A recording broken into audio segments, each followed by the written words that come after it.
Oof, you were doing so well with the presentation, and then you go and spoil it all by saying something stupid like a Bible quote. I'm doing this then. What have you got for me? In this video, we're going to be talking about the sun. Ugh, God, I hope it's not fake. Everything is fake with you guys. I mean, seriously, things that have been faked from you and your friends presented on this channel alone. Space stations, power plants, AIDS, and of course, literally everything. The moon. Also fake.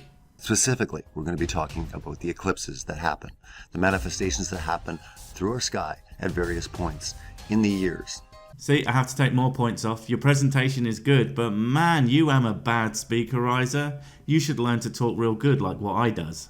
We have a few that are coming up in the months ahead, also into 2016. Oh, so this is an old video. Thank goodness that bad jokes are timeless. But specifically, I wanted to talk about the sun. You've said specifically twice now. How specific are you going to get? Is this specifiception, where we get so specific that everything becomes vague? Also, I know I say literally a lot, at least more than I would like. So I thought I would point it out here, so I've disarmed all the haters before they can strike. And there's literally nothing they can do about it. Literally! Now, we have been told, do not look at the sun, ever. It is dangerous, it will burn your pupils. See, I really want to make a joke here about, nah, they're just lying, bruh. You go out and look at the sun all day. But I don't want to encourage someone to do something so utterly stupid. I mean, seriously, even when you get the sun reflected off of something very shiny, that crap hurts. You squint and you can barely see, and it's disorienting. Almost like it's bad for your eyes. I shouldn't even need to go into why that actually happens. If you look at the sun for an extended period, suffice to say, it's not good.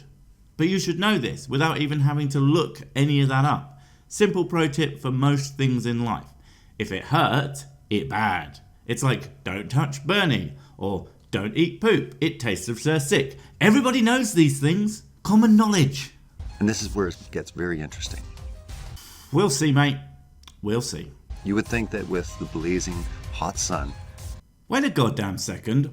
What the hell was that?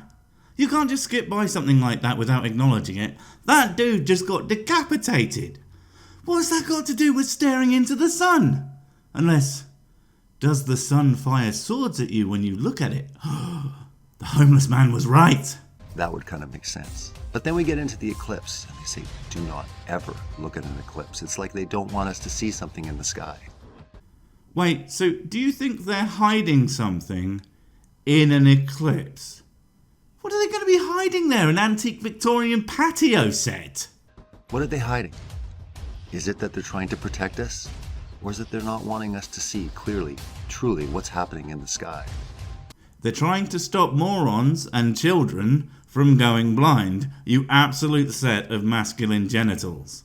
Maybe their lies would be exposed. What lies? Seriously, you not believing in the reality doesn't make it a lie, just that you're kind of, what's a nice way to put it? Brainily retentive.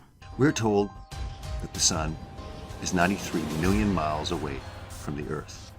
We're also told the sun and the moon appear to be the same size in the sky. No, we're not. Unless you're talking about kindergarten level explanation. Oh Christ, you are, aren't you? How does one stop learning after that point? Is it a skill? Is it an ability to just fix your education in place at the age of 4 and then only be able to absorb information from conspiracy blogs from that moment forth? It's about the only thing that makes any sense as to why you mofos are this goddamn dense. Listen, I'll talk slowly.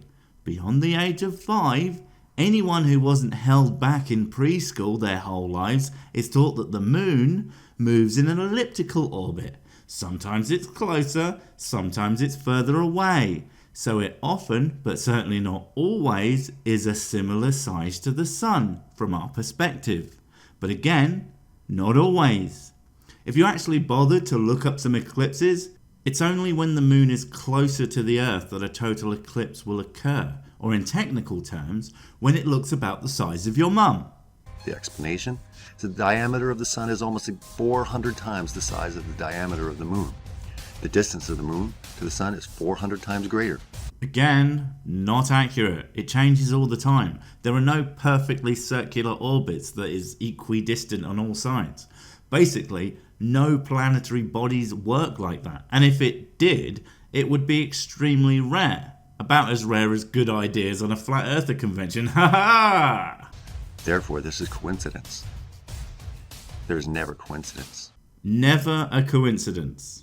So, me eating a sandwich and a dachshund living in Brazil learning the meaning of true love at the same time are not a coincidence. Very interesting. What about the fact that you had your head repeatedly crushed in a set of automatic doors? That being related to the fact that you made this video? Huh, yeah, checks out, guys. And this is what we want to investigate. The model that we have been told is a lie. Not only has it been a lie, there are certain things that are in the sky they don't want us to know. Okay, in all seriousness, dude, if you want to observe the sun, you can. There are a multitude of simple tools that you can acquire that will let you examine the sun very easily without damaging your eyes. And a few more pricey options that will let you do it in great detail. There is no hiding anything like that from us. I mean, look, I made this protective sheet to look at the sun, and there is absolutely nothing. Well, I'll be damned. There is an antique Victorian patio set in there. Wait a second, that's not really an antique, that's just reproduction in the style. Right, mate, totally on board now. We gotta expose these monsters. Now, we've been told that the sun is extremely dangerous and it will damage our eyes. Solar eclipses are incredibly even more dangerous. Never, ever to look at them while they occur in the sky.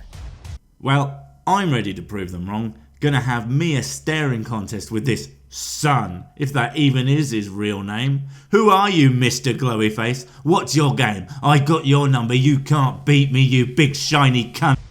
This is because of the sun. But what's interesting is we were told that the sun reflects off of the moon at night as we see the moon in the sky.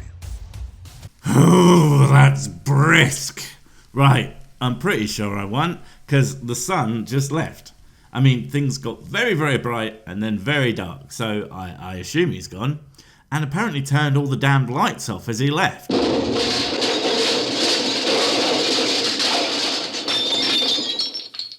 Right, so it turns out I might be blind. But don't worry, I have some homeopathic alcohol. Seeing as you can get blind drunk, that's the cure to blindness. Although, I'm worried about watering it down and making it too strong, so I'm just going to drink it neat. Now, have you ever been told never to look at the moon? We know that's silly. Everyone looks at the moon. No one ever goes blind. But yet it's reflecting the sun's sunlight.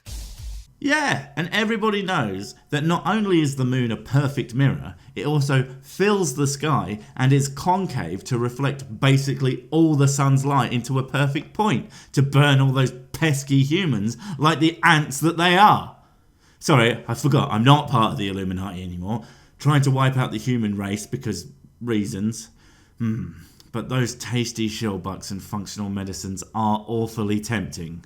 In the night sky. So this is where it gets interesting. Why? Why have we been told that never to look at the sun, never to look at an eclipse, but it's okay to look at the moon? Right. Eyes fixed. Just poured whiskey right into them. Mixing with my tears of manliness created a super medicine and... Wait, did you just show an animation of a partial eclipse? But you said the moon is in like a static orbit. Why would you undermine yourself like that? I'm starting to feel like I might have backed the wrong horse. What if the moon was its own light source? What if the sun and the moon were two different light sources? And no, it wasn't just the one sun. Nope, that was just too idiotic. I can't do it. There are no words. If the moon is its own light source, why does it have phases that correlate to its position with the sun and the earth? And why are there shadows cast on its surface if it's producing its own light? Also, is spaghetti an appropriate pizza topping? That last one's unrelated, but I'm asking for a friend. It's not me, I swear. This is where I'm going to stop and I'm going to tell you a little story.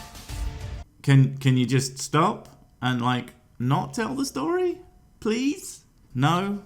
Okay, but can you make it not completely asinine? Ah, who am I kidding?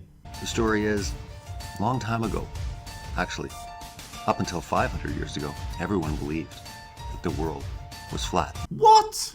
No, they fudge-splosioning didn't. Are you kidding me? We've known the Earth was round for at least 2,000 years, and likely a lot longer. There are tons of observations that can be made by charting the position of the sun and the moon, watching ships dip below the horizon, measuring shadows at different locations at the same time of day, and a bunch more besides, without the need for any of the technology of today. That absolutely confirmed all that evidence and gave us more. You must have been told this countless times. How do you even begin to think that what you're saying here is true? We have records of people doing these types of experiments. Have you bothered to look into any of these claims beyond your own nose? Don't answer that. I'm pretty sure you couldn't find it without a map. In an enclosed system with the sun, the moon, and the stars, all inside the firmament, as the Bible calls it. It's interesting that all of a sudden Copernicus comes out and explains a new heliocentric model, and everything starts changing. Evolutions get introduced. Everything for our existence, God gets pushed away. Right, again, you really are an awful speaker, man. I don't want to be mean, but do more than one take. Seriously. And yes, funnily enough, as we get better at doing a science, the old wisdom gets superseded by what can be borne out with testing and proven to be accurate to reality. And along with that, as explanations for things are found that don't require God did it, there are less and less things that require his input. The idea of a God becomes less and less relevant, until most things can be explained by natural laws. And even the things that we don't know for sure, we have some pretty good ideas that again don't require God did it, but likely just one or two more pieces of the puzzle for us to understand it. Sorry if all this seems to upset you, but without this progress, you wouldn't have a single thing you take for granted today, and you certainly wouldn't be preaching ignorance on YouTube. And yet the lies continue, and people still believe everything that happens. I'm going to say that no, not everything is the way it seems. Keep watching, find out. In the beginning, God created the heaven and the earth. Hey, seriously, Bible stuff. Nope, if you aren't going to put the effort in to say something resembling a point, I'm going to go back to my homeopathic whiskey. Good day, sir. I say good day. Are you tired of not being famous, handsome, and good at the sex? Well, you need brand new, extra strength Sick brand merch. Sick brand merch is the only merchandise with artwork created by the famous, womansome, and almost as good at the sex, Mrs. Sick. And running the store is basically her job now, so if you don't buy something, you must hate her. And by extension, all women. You don't want to be a woman hater, do you? Sick brand merch. Because you're better than that.